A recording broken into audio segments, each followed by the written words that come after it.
Instant brightness കിട്ടുന്ന ഒരു അടിപൊളി ഫേസ് പാക്കുമായിട്ടാണ് കേട്ടോ ഞാനിന്ന് വന്നിരിക്കുന്നത്.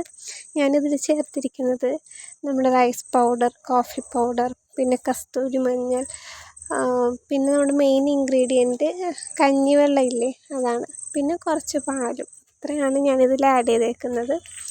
നന്നായിട്ട് എല്ലാം കൂടി മിക്സ് ചെയ്ത് ഒരു പേസ്റ്റ് രൂപത്തിലാക്കിയിട്ട് ഫേസിൽ അപ്ലൈ ചെയ്യാം.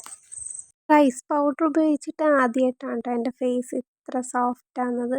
അല്ലാതെ ചെറിയൊരു ഡ്രൈനെസ് ഉണ്ടാവും. ഓൾറെഡി എൻ്റെ ഫേസ് ഡ്രൈ ആണ്.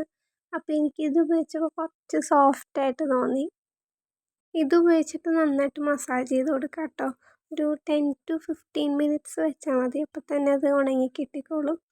നെക്കിലൊക്കെ നന്നായിട്ട് മസാജ് ചെയ്ത് കൊടുക്കാം. ഞാൻ മുഖത്തും നെക്കിലും പിന്നെ നമ്മുടെ കയ്യിലൊക്കെ ഞാൻ തേച്ച് കൊടുത്തായിരുന്നു. എനിക്ക് നല്ലൊരു റിസൾട്ടാണ് കിട്ടിയത്. എനിക്കിത് 1 ടൈമാണ് ഞാൻ യൂസ് ചെയ്യണത്. ആദ്യമായിട്ടാണ്. ആ ഒരൊറ്റ യൂസിൽ തന്നെ എനിക്ക് റിസൾട്ട് അറിയാൻ പറ്റി കേട്ടോ. എനിക്ക് തോന്നുന്നു ഇത് ഡെയിലി യൂസ് ചെയ്താലും വലിയ പ്രശ്നമില്ലെന്ന്.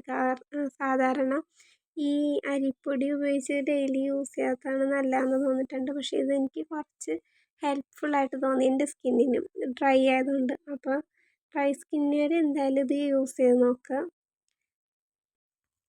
പിന്നെ ഇതിൽ മെയിൻ ഇൻഗ്രീഡിയൻ്റാണ് നമ്മുടെ കഞ്ഞിവെള്ളം. പാല് ഒഴിച്ചില്ലെങ്കിൽ വലിയ കുഴപ്പമില്ല, എന്നാലും കഞ്ഞിവെള്ളം ആഡ് ചെയ്യാൻ നോക്കുക. അതാണ് നമ്മുടെ മെയിൻ. അപ്പോൾ അതെല്ലാവരും ചേർക്കുക. പാല് സ്കിപ്പ് ചെയ്താലും കുഴപ്പമില്ല. റൈസ് പൗഡർ ആഡ് ചെയ്തുകൊണ്ട് പെട്ടെന്ന് ഉണങ്ങിക്കിട്ടും. ഒത്തിരി സമയമൊന്നും എടുക്കില്ല. പെട്ടെന്ന് തന്നെ ഉണങ്ങി കിട്ടിക്കോളും. ഈ പാക്ക് നമുക്ക് കയ്യിനും കാലിനും കൂടെ അപ്ലൈ ചെയ്യാം കേട്ടോ. നല്ലൊരു സ്ക്രബ്ബറായിട്ട് യൂസ് ചെയ്യാം. ഫൈനൽ റിസൾട്ട് ഞാൻ കാണിച്ചു തരാവേ. നിങ്ങൾക്ക് എല്ലാവർക്കും ഇഷ്ടപ്പെട്ടെന്ന് വിചാരിക്കുന്നു.